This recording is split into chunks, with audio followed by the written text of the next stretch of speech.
গভীর মনোযোগ দিবেন। উনি কয় আমি মেসওয়াক করতেছিলাম, আমার সামনে আসমান থেকে দপস করে একটা শয়তান আছাড় খেয়ে পড়ছে। চিন্তা করেন যে এই ব্যক্তি তার চোখ দ্বারা শয়তান দেখতে পায়, সে কত বড় কামেল, কত বড় বুজুর্গ। দুইজন বুজুর্গের কথা বলবো, এই দুইজন বুজুর্গের কথা শুনে আপনি আপনার জীবন পরিবর্তন করবেন। বন্ধু মুসলমান ইমানদার নবীর উম্মতের দলেরা, একজন দেখছে শয়তান, আরেকজন দেখছে ফেরেশতা। আসতে কইছে সুবহানাল্লাহ। আপনারা ওয়াজ না শুনলেও কিন্তু সুবহানাল্লাহ না কইলে আমি ওয়াজ করতে হইব, তো সুবহানাল্লাহ জোরে কইয়েন, কারণ এটা জান্নাতের ফল। এটা জান্নাতের কি ফল? আপেল খান, মালটা খান, আঙ্গুর খান, বেদানা খান, সবেদা খান, কত কিছু খান, কিন্তু এই জান্নাতের ফলটা খান না। আপনি মনে করতেছেন এটাকে জান্নাতের ফল, হুজুর সুবহানাল্লাহ কইছে কি এর ফল? জি না, জান্নাতে যাওয়ার পরে দেখবেন এটা কত বড় বরকতময় আপনার সামনে হাজির হবে, বুঝছেন? গভীর মনোযোগ দেন। উনি বলেন আমি মেসওয়াক করতেছিলাম, শয়তান আমার সামনে ধপস করে আছাড় খায়া পড়ল। আমি শয়তানরে জিগাইলাম, এর শয়তান এমনি ধপস করে আছাড় খায়া পড়ার কারণটা কি? আমি দেখলাম শয়তান কাঁপতেছে, আর আমার উত্তর দেয় আমি এমনি এমনি পড়ি নাই, আল্লাহর একজন বান্দা যিনি ওযু করতেছিলেন, ওযু করার পর আমি চিন্তা করলাম সে যেন জামাতরা না ধরতে পারে, আমি তার কাঁধের মধ্যে বসে একটা বায়ু ছাড়বো, মানে ফাঁক দিব আর কি, বায়ু ছাড়বো। বায়ু ছাড়ার কারণে ওই ব্যক্তি অজুটা ভঙ্গ করে দিবে, সেও বায়ু ছাড়বে, সে যেন অজু না রাখতে পারে, তার জামাত যেন ছুটে যায়। আমি শয়তান ধোঁকা দেওয়ার জন্য তার পিঠে বসছিলাম, কিন্তু আল্লাহর কসম রে, ওই ব্যক্তির আমলের এত তেজ, ওই ব্যক্তির আমলের এত পাওয়ার, ওই ব্যক্তির আমলের এত রুখসাত, ওই রুখসাতের কারণে, খুশুসিয়তের কারণে ওই ব্যক্তির আমলের ধাক্কা আমি সহ্য করতে পারি নাই। বলে তারা কি ধাক্কা দিছে? বলে ওই ব্যক্তি নামাজ পড়ার জন্য ওযু করতে গেছে, ওযু করতে গেছে, ওযু করতে গেছে। বলে কোন নামাজ? বলে ওই নামাজের নাম হলো দুখুলুল মসজিদ। দুখুলুল মসজিদ কোনটারে কয়? আপনারা মনে করেন ফজরের নামাজ 4 রাকাত, যোহরের নামাজ 12 রাকাত, আসরের নামাজ 8 রাকাত, মাগরিবের নামাজ 7 রাকাত, এশারের নামাজ 15 রাকাত। কিন্তু আল্লাহর যারা খাস বান্দা এই 8 রাকাত, 7 রাকাত, 15 রাকাতের বাহিরে আর অনেক নামাজ পড়ে। হুজুর কি নামাজ? মসজিদে ঢুকার পরে তাহিয়াতুল উজুর, ওযু করার 2 রাকাত সুন্নত নামাজ আছে। দুখুলুল মসজিদ, মসজিদে ঢুকার 2 রাকাত নামাজ আছে। কিন্তু আপনারা 5 ওয়াক্তই পড়েন না, এডি পড়বেন কোন সময়?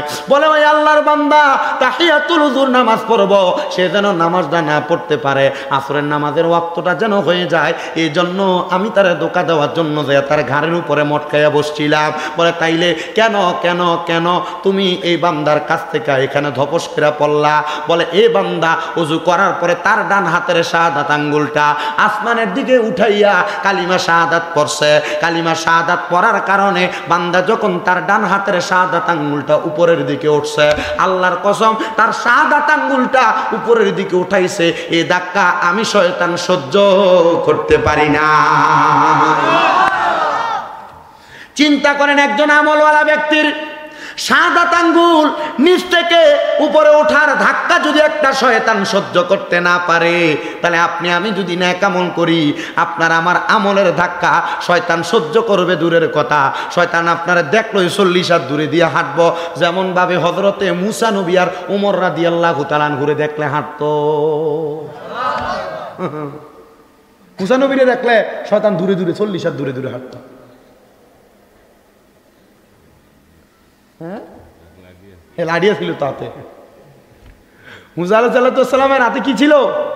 লাঠিয়া ছিল। 40 হাত দূরে লাঠি দিয়ে লাখ পাইতো, ধপস করে বাড়ি মেরে দিত। শয়তান রে, কারে? শয়তান রে। আজরাইল রে মারছিল না? গভীর মনোযোগ দিবেন বাবারাম। তাহলে চিন্তা করেন, ওই শয়তানের কথা বলাতে শয়তানের কথা বলছি। ইমানদার বান্দা ওযু করার পর একটা আমল করে, শাহাদাত আঙ্গুল আসমানের দিকে উঠাইয়া কালিমা শাহাদাত পরে, শাহাদাত আঙ্গুলের ধাক্কা শয়তান সহ্য করতে পারে না। আপনি আমি যদি মুমিন হই, আপনি আমি যদি ইমানদার হই, চিন্তা করে দেখেন মুসলমান, আপনার আমার আঙ্গুল না, আপনার আমার চলার পথে হাঁটার ধাক্কা শয়তান সহ্য করতে পারবে না। আল্লাহ যেন আমাদেরকে এমন 7টা পাক্কা মুমিন বানায়, জোরে বলেন আমিন। আল্লাহুম্মা সাল্লি মুহাম্মাদ ওয়া আলা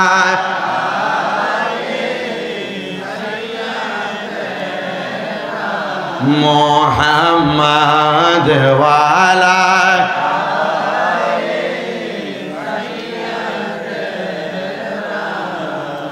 কান্দায় না কান্দায় না আমার নবী রে বলেন কান্দায় কান্দা আমার নবী রে নবী রে কাঁদাইলে কাঁদবা হাসরে আল্লাহুম্মা সাল্লি মুহাম্মাদ ওয়া আলা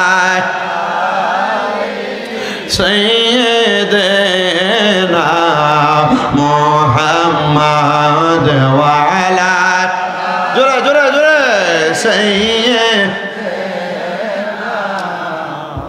আমার ভাইরা বাবারা গভীর মনোযোগ দিবেন, অন্তরে কান লাগাইবেন। শয়তান দেখতে আল্লাহর ওলি এই কথা বললাম। দ্বিতীয় আরেকটা কথা বলি, আল্লাহ পাকের বন্ধু যিনি শাম দেশে বসবাস করতেন, উনি বলে আমার মনের ভিতরে বড় একটা আশা ছিল, আমি একবার মক্কা মদিনা যাই হজ পালন কইরাম। কি পালন করব? হজ পালন করব নিয়ত করেছে। আল্লাহর বান্দা কয় আমি হজ কইরা বাড়িতে আসছি। বাড়িতে আসার পরে নামাজ পড়বার লাগে আমি মসজিদের মধ্যে মসজিদের মধ্যে প্রবেশ করছি। ওই মসজিদে যাইয়া ওই আল্লাহর বান্দা তাহিয়াতুল উজুর নামাজটা পড়তাছে। কিসের নামাজ? উনি বলে আমি তাহিয়াতুল উজুর নামাজ পড়। আরে তাহিয়াতুল উজুর নামাজ কিতা? অনেকের জিগেলে কইতে পারতো না। তাহিয়াতুল উজুর নামাজ কিতা কইতে পারতো না। অজু করার পরে মসজিদের ভিতরে যাইয়া এ অজু যেন পুত পবিত্র থাকে, এই অজুকে পুত পবিত্র রাখার জন্য আল্লাহ তাআলার কাছে নফল ইবাদতের নিয়তে 2 রাকাত নামাজ পড়ার নাম হইল তাহিয়াতুল উজুর নামাজ। আমার নবী এটা করতেন। আর দুখুলুল মসজিদ হলো মসজিদে প্রবেশ করেছেন আল্লাহ সন্তুষ্টির জন্য 2 রাকাত নামাজ আদায় করাকে বলে দুখুলুল মসজিদ। আমার বাবাজিরা বন্ধুরা, ওই বান্দা মসজিদের মধ্যে প্রবেশ করছে, এলাকায় আসার পরে দুখুলুল মসজিদ 2 রাকাত নামাজ আদায় করছে। নামাজ আদায় করার জন্য আল্লাহু আকবার কইয়া দাঁড়াইছে। এমন টাইমে পেছন থেকে আওয়াজ আইতাছে, দেখো বেটা নামাজ পড়ে মানুষের দোকান থেকে 2টা খেজুর খাইয়া ফেলাইছে। খেজুরের দাবি মাফ না করে নামাজ পড়লে কি নামাজ হয়নি বেটা জানে না? পিছন থেকে আওয়াজ দেয়। আল্লাহর ওলি কয় এমন কথা শুনার লগে লগে আমি নামাজটা ছেড়ে দিছি। নামাজটা ছেড়ে দিয়া পেছনে তাকে দেখি দুনিয়ার কোনো মানুষের কথা কয় না, এগুলা কথা কয় আল্লাহর রহমতের 2টা ফেরেশতা, যারা আমার নামাজের সওয়াবটা লেখার জন্য আমার পেছনে দাঁড়াইছিল। তখন আমার মনে হয়েছে আমি মক্কায় গেছিলাম হজ করবার জন্য। হজ করতে যাওয়ার পরে বাড়িতে আসার সময় ওই জায়গার মধ্য থেকে আমি 2 কেজি খেজুর নিছিলাম বা 2 তোলা খেজুর নিছিলাম। 2টা জায়গা থেকে একটা খেজুর, মানে একটা টুকরিতে কিছু খেজুর ছিল আর একটা টুকরিতে কিছু খেজুর ছিল। 2 রকমের 2 তোলা খেজুর নিছি। এই জায়গা থেকে 1 তোলা খেজুর নেওয়ার আগে আমি এখান থেকে একটা খেজুর খাইছি, আর ওইখান থেকে আরেক তোলা খেজুর নেওয়ার আগে আমি ওইখান থেকে আরেকটা খেজুর খাইছি। আমার চিন্তা লাগলো, মনে হয় আমি তো 2 তোলা খেজুরের দাম তাদেরকে 2 দিরহাম দিছিলাম, কিন্তু আমার একটা একটা করে 2টা খেজুর যে খাইছি, 2টা খেজুরের দাম তো আমি দোকানদাররে দেই নাই। মনে হয় এই জন্য আমার ইবাদত কবুল হয় না। শয়তান পেছনে দাঁড়ায় কয়, দেখো বেটা নামাজ পড়তেছে হজ কইরা, কিন্তু বেটা জানে হই না 3 মাস পর্যন্ত বেটা নামাজই আল্লাহর কাছে কবুল হয় না। কারণ মক্কা থেকে সামদেশে হাইটা যাইতে কয় মাস লাগতো? 3 মাস লাগতো। উনি আবার ফিরে গেলেন 3 মাসের রাস্তা হাইটা 3 মাসের রাস্তা হাইটা উনি যখন গেলেন ওই খেজুরের দোকানের সামনে যা দেখেন, উনি যখন এই দোকান থেকে খেজুর ক্রয় করেছেন, ওই দোকানের মধ্যে ওই সময় এমন একজন বুড়া মুরব্বী ছিল, কিন্তু এখন আর বুড়া মুরব্বী নাই। ওই দোকানের মধ্যে আমার মতো একজন টাকরা যুবক বৈশা দোকানদারি করে। কাম সারছে, মাফ লইতাম কার কাছে? যা খেজুরের দোকানদার যুবকের কাছে জিজ্ঞাসা করে, যুবক এই দোকান তো তোমার না, এই দোকানটা একজন মুরব্বী মানুষ বুজুর্গের ছিল, তুমি কিভাবে আসলা? বলে তিনি আমার বাবা 3 মাস আগে মারা গেছে। বলে আমি তোমার আব্বার কাছ থেকে 2 তোলা খেজুর ক্রয় করেছিলাম। বলে হ্যাঁ। বলে তোমার আব্বার কাছ থেকে খেজুরগুলা ক্রয় করার আগে আমি 2 জায়গা থেকে 2টা খেজুর খাইছিলাম। এ যুবক, আমি আসছি ওই 2টা খেজুরের দাবি মাফ করানোর জন্য। যুবক কষ্ট হচ্ছে আপনারা? এই যে রাস্তা দিয়ে হাঁটার সময় যে বরুইর দিন আছে, টান দিয়ে মানুষের গাছের একটা বরুই টান দিয়ে খাইলাম, যে খেতে দিয়ে হাঁটার সময় মানুষের ক্ষেতের মূলা ভেঙ্গে দিয়ে খাইলাম, ক্ষীরা যে তুইলা খাইলাম, বাদামওয়ালা বুটওয়ালা যে বাদাম বুট বেছে লয়ে যে মুখে দিয়ালাম, ফুচকাওয়ালা যে ফুচকা বেছে মুখেতে একটা ফুচকা লয়ে মুখে দিয়া কোন ভাই একটা খাইছি বেড়া শর্মে কো ঠিক আছে, অসুবিধা নাই। এটার দাবি যে মাপ নেন না। আপনি মনে করছেন আমি তব ওয়াজ করি না হুজুর, আমি তব ওয়াজ করি না, আমি কিচ্ছা কাহিনী করি না হুজুর, কিন্তু আমার এই কিচ্ছা কাহিনীর ভিতরে একটা শিখার বিষয় আছে। বলে হুজুর কিচ্ছা কাহিনী আপনি কন? আরে কিচ্ছা কাহিনী আমি বলি না, আল্লাহ কোরআনে কিচ্ছা কাহিনীর ওয়াজ করছে। মুসা আলাইহিস সালাতু ওয়াস সালামের ঘটনা কিচ্ছা আল্লাহ কোরআনে কইছে না? নূহ আলাইহিস সালাতু ওয়াস সালামের নৌকার ঘটনা আল্লাহ কোরআনে কইছে না? সুলাইমান আলাইহিস সালাতু ওয়াস সালামের রাজ সিংহাসনের কথা আল্লাহ কোরআনে কইছে না? তো আল্লাহ তো কোরআনে কিচ্ছা কয়। কিচ্ছা কেন কইছে? এই কিচ্ছার মাধ্যমে বান্দা উম্মতে মুহাম্মদীরে স্মরণ করায় দেয়, এই নবীরে এইভাবে কাজ করাতে এইভাবে মুক্তি পাইছে, তোমরা এইভাবে করলে এইভাবে মুক্তি পাইবা। আমার ঘটনা এভাবে বলার কারণে আপনি ইন্সপায়ার হবেন যে হ্যাঁ, ওই ব্যক্তি 3 মাসের রাস্তা হাঁটে গেছে 2টা খেজুরের দাবি মাফ লওয়ানের লাগিয়া। তাহলে আমরা কেমন হওয়া উচিত? এও শোনার পরে যদি কারোর অনুমতি ছাড়া কারোর একটা খড় যদি হাত দিয়ে লাড়েন, গুনাহগার হবেন। আমার দায়িত্ব আপনাকে জানাইয়া দেওয়া, আর এই দায়িত্ব আমি জানাইয়া দেওয়ার পর আপনি যদি আমল করেন, এই আমলের সওয়াবের ভাগিদার আমি একা হব না। মাহফিলের আয়োজন করছে শাকিল, তার ভাই, তার এলাকাবাসীর যারা যারা সহযোগিতা করছে, প্রত্যেকটা মানুষ এই আমলের সওয়াবের ভাগিদার হবে। কথা বুঝতে পারছেন? ওয়াজ মাহফিল দিয়ে শুধু যারা করায় তারা ভাগিদার না, যারা আসে তারাও ভাগিদার, যারা শরীক হয় তারাও ভাগিদার।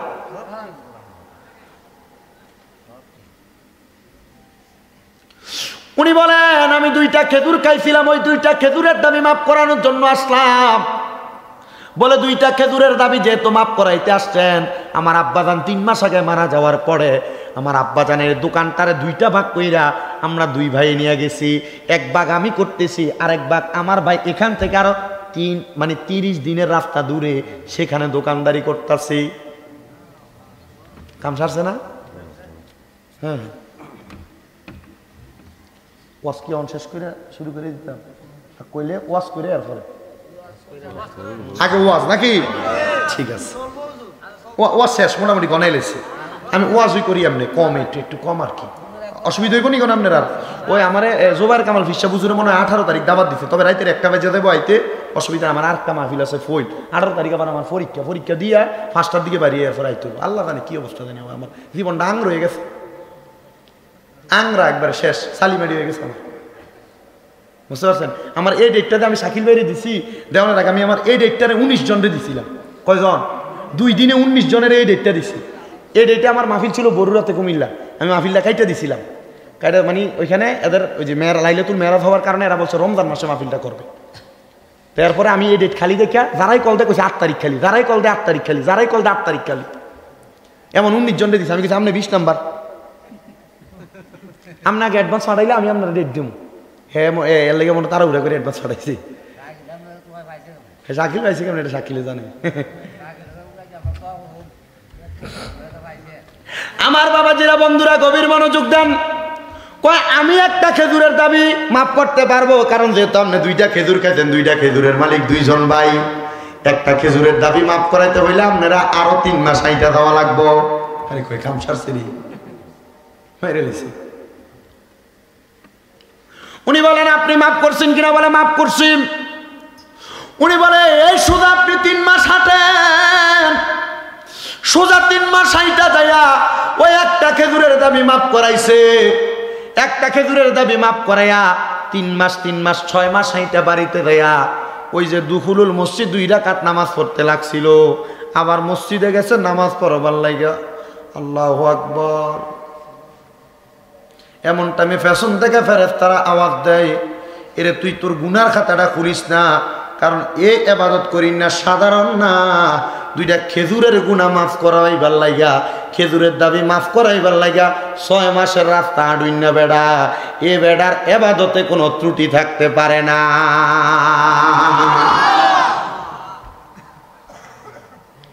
উনি তেমন আল্লাহর বান্দা ছিল যিনি রহমতের ফেরেশতার গলার আওয়াজ শুনতে পাইতেন। উনি বলে, আমি এই ক্ষমতা এমনি অর্জন করি নাই।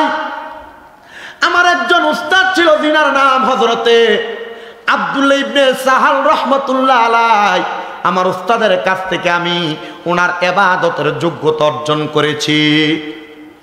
শুনেন এবার ওনার উস্তাদ কেমন। দুইটা গেল ওয়াকিয়া, এগুলা থেকে শিখবেন।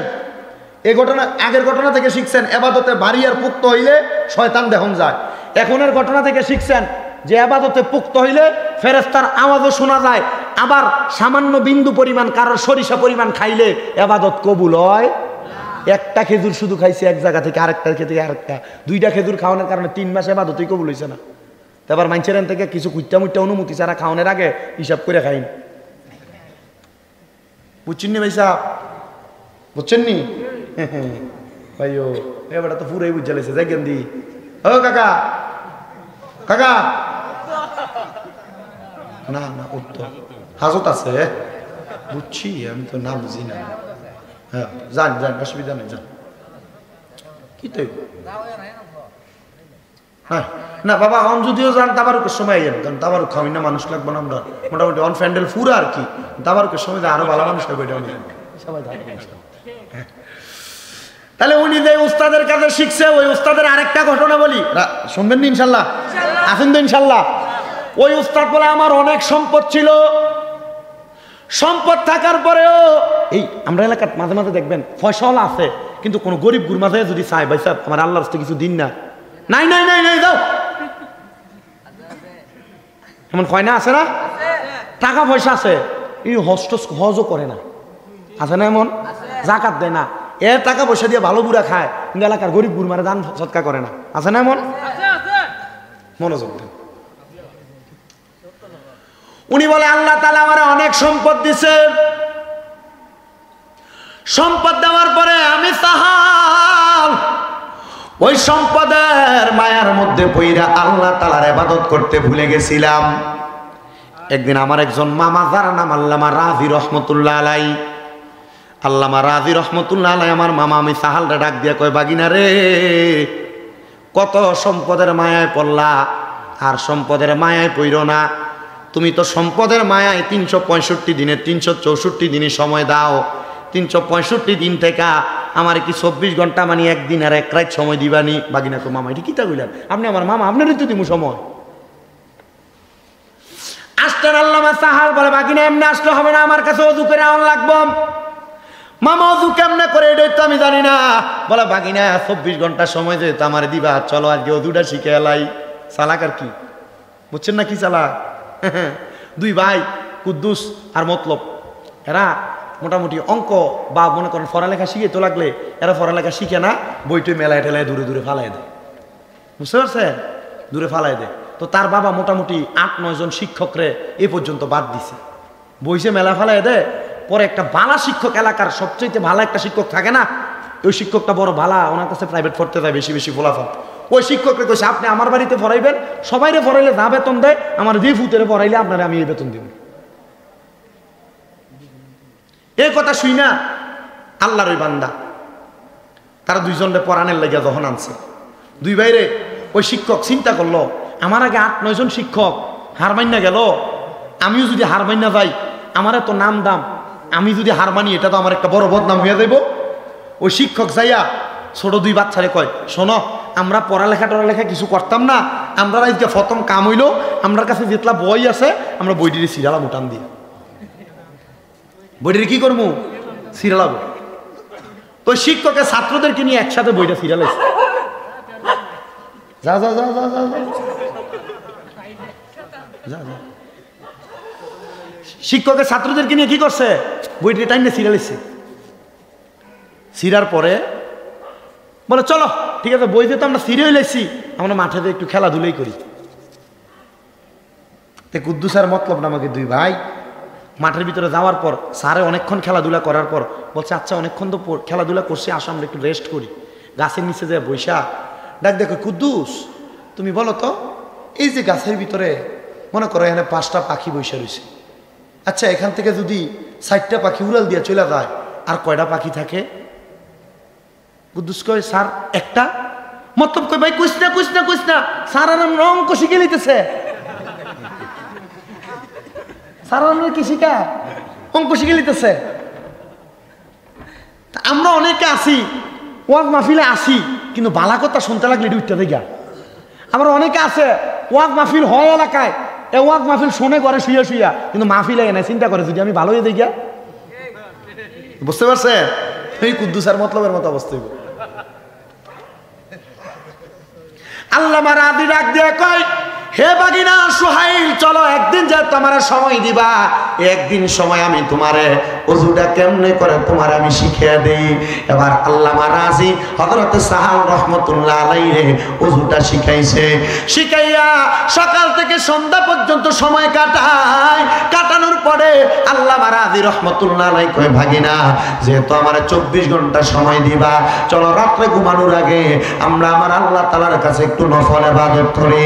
আল্লামা সাহাল রাহমাতুল্লাহ আলাইহি উনি নফল ইবাদত কইরা আমার আল্লাহ তাআলার কাছে যখন বসলেন, এবার আল্লামা রাজি রাহমাতুল্লাহ আলাইহি কয়, সাহাল ও সাহাল তুমি কি এখন ঘুমাইবা? বলে হ্যাঁ। বাগিনা নামাজ পড়েছো, তুমি ঘুমাইবা, ঘুমানোর আগে আরেকবার ওযু কইরা ঘুমাও। বলে মামা কেন? বলে ঘুমানোর আগে কেউ যদি ওযু কইরা ঘুমায়, ওই ব্যক্তি যদি ওই ঘুমের মধ্যে মারা যায়, তার মরণটা শহীদের মরণ হইয়া যায়। আরেকটা জিনিস শিখলাম, ঘুমানোর আগে ওযু করে ঘুমাইলে এই ঘুমে মারা গেলে শহীদের মরণ পাওয়া যায়। আর যদি মারা না যায়, ওই বান্দারে রহমতের 19 জন ফেরেশতা ঘুমের ভিতরে পাহারা দেয়। জোরে জোরে বলেন সুবহানাল্লাহ। ওরে যাহার নামে পাগল আমি, তোমরা হতার দিওয়ানা, নবী ছাড়া কিছুই বুঝি না, আমরা নবী ছাড়া কিছুই বুঝি না। নবী গো উম্মত শুধু ওযু করে ঘুমানো নয়, কেউ যদি পারো প্রত্যেকদিন ঘুমানোর আগে 19 বার বিসমিল্লাহির রহমানির রহিম পড়া ঘুমাও। ওই 19 বার বিসমিল্লাহির রহমানির রহিম পড়া ঘুমাইলে আল্লাহ তাআলা বিসমিল্লাহির রহমানির রহিমের 19টা হরফের বরকতে 19 জন রহমতের ফেরেশতা তোমারে পাহারা দেওয়ার জন্য দাঁড় করে দেয়।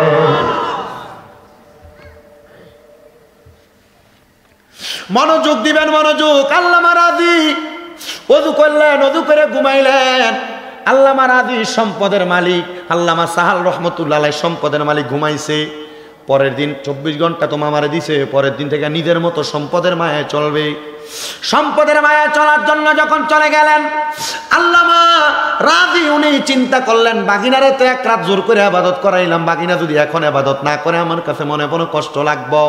আল্লামা সাহাল রাহমাতুল্লাহ আলাইহি উনি বাড়ির মধ্যে যাওয়ার পর আর এমন ইবাদত করাইয়া দিছে, এবার আর বাড়ির সম্পদের মায়াটা তার ভিতরে আর লাগে না। তার কাছে মনে হয় গত রাত্রে যে ইবাদত করছি ইবাদতটাই মনে হয় ভালো ছিল, আমি এখন থেকে বেশি বেশি করে ইবাদত করব। কিন্তু বলে না, ইবাদত করলে সম্পদ কামাই করব কেমনে, এ চিন্তা কইরা ওই সাহাল গেছে ঘুমাইতে। দেখে রাত্রবেলা ঘুম আসে না। এবার চিন্তা হইলো মামা না বলছিল যদি ওযু করে ঘুমায় শান্তিতে ঘুমাইতে পারে। এবার গেছে মামার কথা অনুযায়ী ওযু করবার লাগা, ওযু করে ঘুমাইছে। ঘুমের মধ্য থেকে হঠাৎ করে করে সেবর খাইয়া ওঠে। ঘুম থেকে ধুপ করে ওঠে, এটার কি বলেন আপনারা?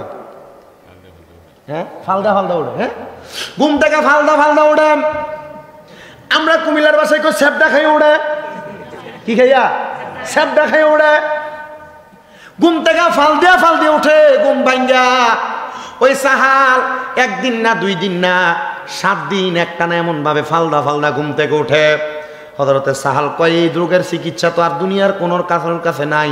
এ রোগের চিকিৎসা আমারে যিনি ওযু করানি শিখাইছে ওই ওস্তাদের কাছে যাওয়ান লাগবো। তাহলে ওই ওস্তাদ যিনি ওযু করানি শিখাইছে, ভালো পথ শিখাইছে, ওনারে আমরা মুর্শিদ কই, ওনারে আমরা পীর কই। এজন্য আশেক সুরে সুরে কই, ওরে মুর্শিদ আমার কলবের ডাক্তার, আছে প্রমাণ তার।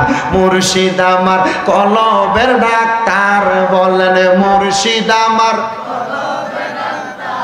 আছে প্রমাণ তার। মুর্শিদ আমার কলব মুর্শিদ রূপে হইলে ফানা কলবে হইবা দিবানা মুর্শিদ রূপে হইলে পানা জিকিরে হইবা দিবানা আল্লাহ রাসূল পাইবা সর্বদা রে আল্লাহ রাসূল পাইবা সর্বদা মুর্শিদ রে যে ভালোবাসে দোষ থাকে না আগে পিছে মুর্শিদ রে যে ভালোবাসে দোষ থাকে না আগে পিছে আল্লাহ নবীর প্রেমে থাকে সর্বদাই আছে প্রমাণ তার মুর্শিদ আমার কলবের ডাক্তার বলেন মুর্শিদ আমার তার আছে প্রমাণ তার মুর্শিদ আমার কলব বানানো আল্লাহর বান্দা আল্লামা রাজির কাছে যায় ডাক দিয়া কয় মামা গো ও মামা আমি তো আজকে 7 দিন ঘুমাইতাম পারি না মামা কই তুই তো আমার কাছ থেকে গেছো 7 দিনই হয় মামা কই মনে হয় কামটা হয়ে গেছে গাড়ি বাগিনা তো দিন সম্পদের লোভে আবাদত করছে না আজকে বাগিনা ঘুমাইতেই পারে না বাগিনা হচ্ছে কষে ঘটনাটা কি আল্লামা সাহাল ডাক দিয়া কয় মামা অন্য কোনো ঘটনা নয় ঘটনা হইল আমি যখন ঘুমাই আমি ঘুমানোর পরে স্বপ্ন দেখি কত সুন্দর লা ইলাহা ইল্লাল্লাহু মুহাম্মাদুর রাসূলুল্লাহ লেখা আমি একটা চৌকাঠের মধ্যে যায় সুমা দিই কি রে সুবহানাল্লাহ কন্না দি ঘুমানোর পরে লা ইলাহা ইল্লাল্লাহু মুহাম্মাদুর রাসূলুল্লাহ দেখা ওই চৌকাঠের ভিতরে যায় সুমা দেয় মামা শুধু সুমা দেই না আমি দেখি আমি এখানে যায় সালাম মাথা দিয়ে সেজদা দিতেছি মামা কই কাম সারছে বাগিনা 7 দিনে অবস্থা আরে তাইলে যদি আরো বেশি দিন হয় কি অবস্থা হইব বাগিনা কামালিয়ত অর্জন করে ফেলাইছে মাত্র একটা ওজুর আমল দিয়া কিসের আমল ওজুর আমল কোন কিসের আমল তো যারা ব্যবসা করেন অটো চালান সিএনজি চালান রিক্সা চালান চা দোকানদারি করেন এখন থেকে এই আমল করবেন যে কাজই করেন না কেন ওজুটা ভাঙ্গা গেলে আগে ওজু করবেন কি করবেন আগে উজু করবেন দেখবেন বরকত পাইবেন আমার নানা নিজের নানা আপন নানা মারা গেছে আজকে প্রায় 3 মাসের উপরে হয়ে যায় উনি যে মারা গেছে মারা যাওয়ার আগে উনি ছোট্ট একটা দোকানদারি করতেন ওইখানে বৈশা উনি কাস্টমার তো বেশি থাকতো না ছোট দোকান তো যতটুকু থাকতো উনি বৈশা কোনো সময় কোরআন শরীফ পড়তেন কোনো সময় নেয়ামুল কোরআন পড়তেন কোনো সময় হাতে তসবিহ থাকতো তো অনেক